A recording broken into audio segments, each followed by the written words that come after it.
आज खरं म्हणजे आपण सर्वांनीच जंतर मंतरला बघितलं,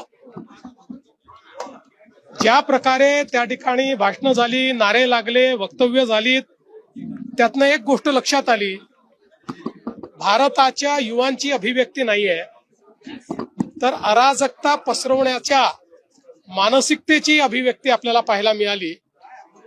आणि विशेषतः भारतरत्न डॉक्टर बाबासाहेब आंबेडकरांचं संविधान हातात घ्यायचं आणि त्या संविधानाने तयार केलेल्या संस्था नाकारायच्या, त्या संविधानाने तयार केलेली व्यवस्था उखडून टाकायचं बोलायचं. संविधान म्हणजे केवळ पुस्तक नाहीये, त्यातल्या प्रत्येक आर्टिकलमध्ये या देशाच्या लोकशाहीची तत्व आहेत. ती तत्व नाकारणारे पुस्तक घेऊन फिरले तरी ते भारतरत्न डॉक्टर बाबासाहेब आंबेडकर विरोधी आहेत, ते संविधान विरोधी आहेत. त्यामुळे मला असं वाटतं की आज या अभिव्यक्तीने त्यांचा खरा अराजकतावादी चेहरा आणि मनसुबे हे उघडे झाले आहेत.